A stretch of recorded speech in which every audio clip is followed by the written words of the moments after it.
Big foot truck swimming pool. Haryana से लगे एक गांव में राजू, उसकी पत्नी और उसका एक बेटा रहता था। राजू के पास 2 ट्रक थे, लेकिन वो बहुत पुराने थे। एक दिन उसकी पत्नी कहती है, सुनो जी, अब तो घर की हालत बिगड़ती जा रही है। घर पर आटा चावल भी नहीं है। मम्मी, मैं बर्गर पिज्जा से काम चला लूंगा, तुम टेंशन मत लो आटा चावल का। चुप कर नालायक, पढ़ना लिखना है नहीं, बस बड़ी बड़े शौक पालता है। इधर खाने पीने के वांदे है और तुझे बर्गर पिज्जा खाना है। जा पढ़ाई कर, नहीं तो मार मार के तेरा पिछवाड़ा लाल कर दूंगा। पापा, मैंने टीवी में स्विमिंग पूल देखा, कल मुझे भी स्विमिंग पूल में तैरना है। मैं कुछ नहीं जानता, मुझे स्विमिंग पूल चाहिए ही चाहिए। ऐसा कहकर उसका बेटा रोने लगता है। तभी उसकी पत्नी कहती है, हाँ, बड़ा आया स्विमिंग पूल में तैरने वाला। जाओ, अब यह जिद भी पूरी करो अपने शहंशाह की। बिगड़ तो गया है। वाह, उल्टा चोर कोतवाल को डांटे। उल्टा पुल्टा काम करे तो मेरा बेटा, और अच्छा काम करे तो तेरा बेटा। आज तो मेरे शहंशाह ने अच्छा आइडिया दिया है। जीते रहो मेरे लाल। दूसरे ही दिन राजू अपने दोनों ट्रक और पत्नी के गहने को शहर जाकर उस ट्रक को big foot swimming pool truck बनाता है और उसे लेकर गांव चला आता है। गांव वाले ऐसा अनोखा स्विमिंग पूल ट्रक देखकर हैरान हो जाते हैं। अरे ई ससुरा राजू क्या बना लाया, बड़ा अजीब लग रहा है।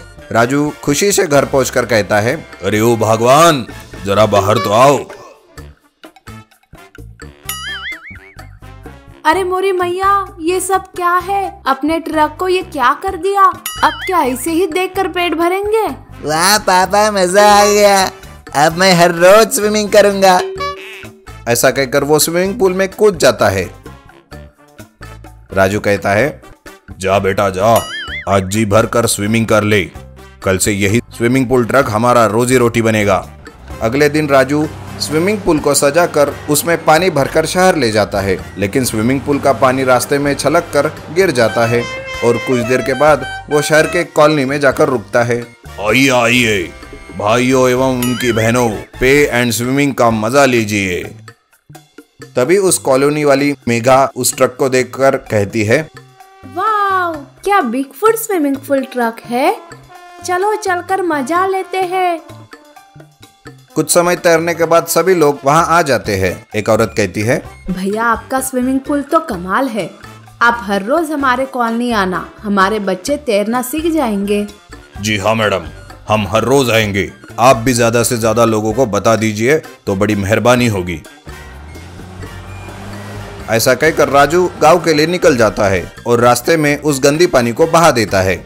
घर जाते ही राजू की पत्नी कहती है, आ गए स्विमिंग पूल में तैरा कर सबको? कुछ पैसे वैसे कमाए हो या आए हो दान दक्षिणा करके? मन्नू की माँ, आ गया और ढेर सारे पैसे भी कमा कर लाया हूँ, लेकिन आधा पानी तो रास्ते में ही छलक कर गिर जाता है। इस कारण पानी जल्दी गंदा हो जाता है। तो एक काम करो जी, बाजू वाले गांव के बर्फ फैक्ट्री से बर्फ खरीद कर डाल दो स्विमिंग पूल में, और फिर वो शहर पहुँचते पहुँचते पानी बन जाएगा। फिर आपकी पानी की भी बचत होगी। अरे वाह, क्या बात है। तभी तो कहता हूँ कि तुम पक्का पिछले जन्म में लोमड़ी रही होगी। क्या आइडिया दिया है तूने। राजू हर रोज बर्फ को ट्रक स्विमिंग पूल में डालता था और शहर में जाकर ढेरों पैसे कमाता था। राजू और उसकी पत्नी के दिमाग से उसका बिजनेस खूब फलने फूलने लगा। एक दिन घर लौटते वक्त, जिंदगी एक सफर है सुहाना, बस पैसे है कमाना। रास्ते में गांव का रामू मिलता है जो साइकिल से जाता रहता है। वो कहता है, अरे राजू भाई, कैसे हो? मस्त भैया, तुम अपनी सुनाओ।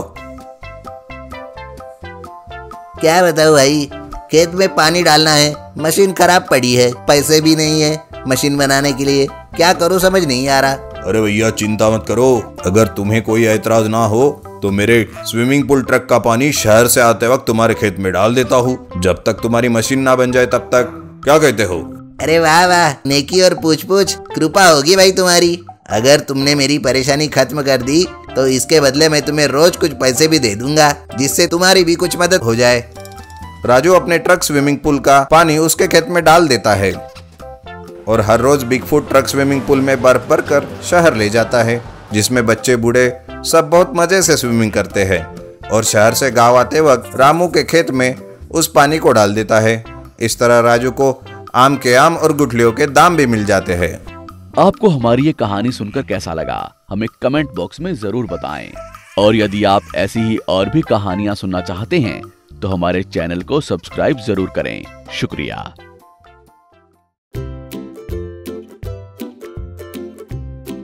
बहुत समय पहले की बात है। रामपुर नाम का एक गांव था जहां पर एक मुन्ना नाम का लड़का रहता था जो एक नंबर का आलसी था। इसी कारण उसके पिताजी उसको रोज रोज ताने मारते रहते थे।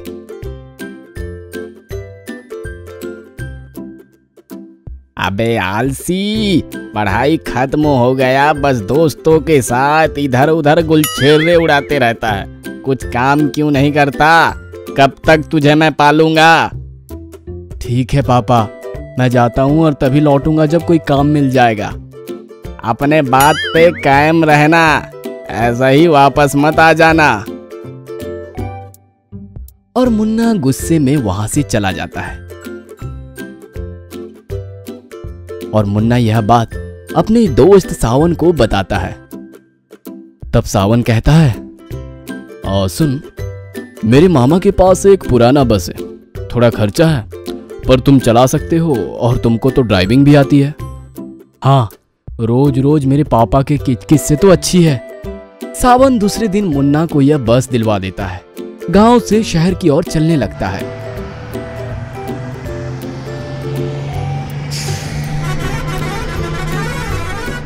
लेकिन कुछ दिनों में मुन्ना अपनी मनमानी करने लगता है। एक दिन की बात है, राधे नाम का एक आदमी अपने परिवार के साथ आकर बस में बैठता है। थोड़ी दूर जाने के बाद, ड्राइवर, मेरे बच्चे को पेशाब आया है, साइड में रोक लो ना। अरे यार, बच्चे को घर से पेशाब करा के लाया करो, ये कोई सरकारी बस नहीं है जो कहीं भी रोक दी, सीधे बस स्टॉप पे ही रुकेगी, तब तक थाम के रहने बोलो बच्चे को। और गाड़ी तेजी से चलाने लगता है।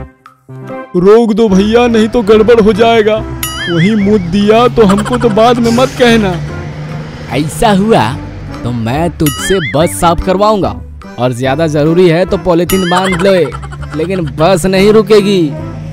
मुन्ना ऐसे ही अपनी मनमानी करके बस चलाने लगा, लेकिन उसकी इसी हरकतों के कारण उसका कमाई होना कम हो गया। एक दिन मुन्ना अपने दोस्त सावन से मिलता है।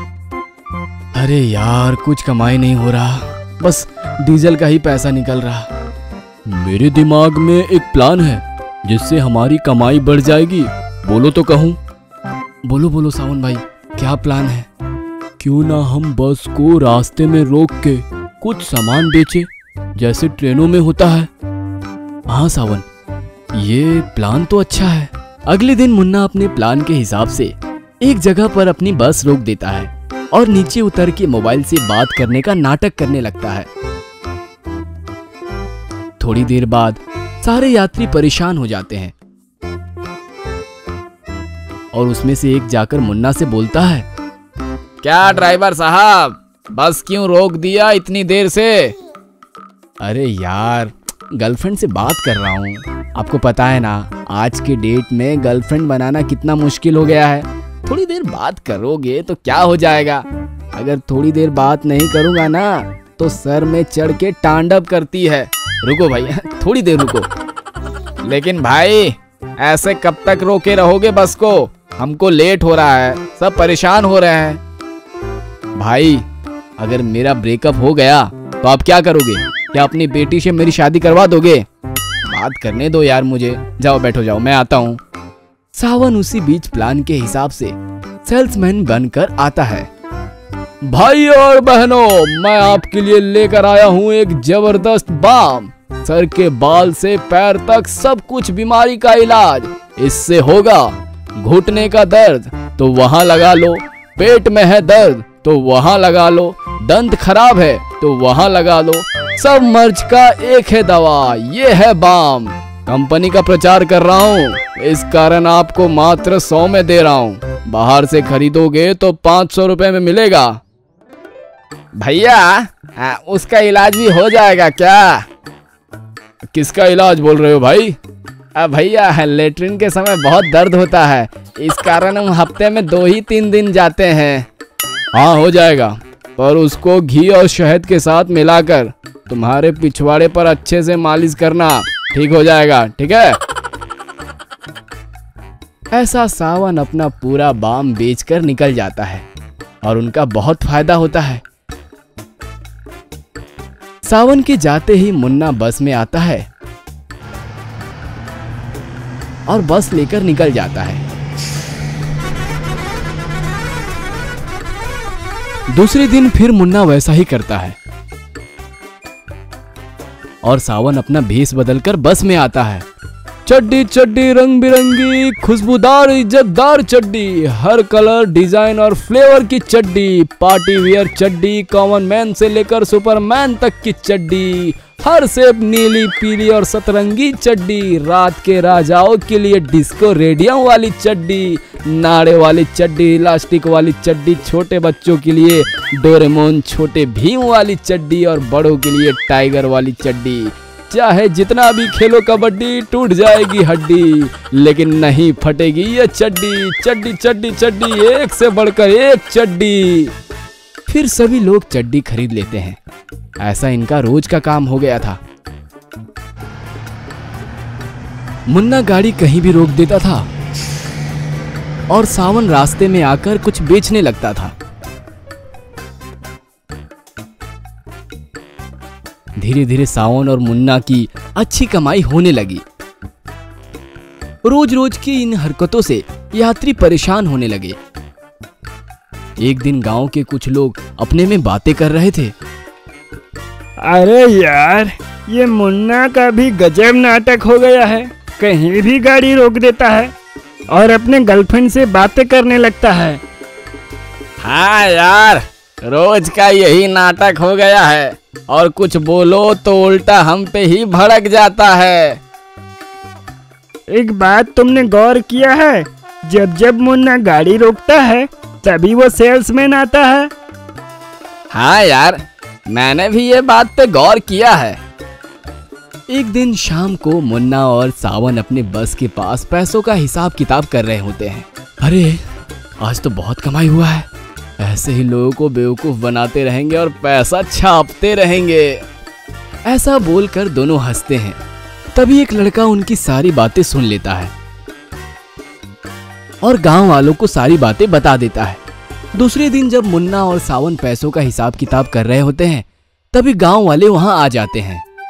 अच्छा, तो ये रहा तेरा गर्लफ्रेंड? हाँ, इसी से बातें करता था ना बस रोक के, और उल्टा फुल्टा सामान बेचता है। आजा बेटा आजा, आज लगाते हैं यहीं तुझे बाम। ऐसा बोलकर सभी लोग दोनों को खूब पीटते हैं और पुलिस को दे देते हैं। कुछ दिन थाने में रहने के बाद उनकी अकल ठिकाने आती है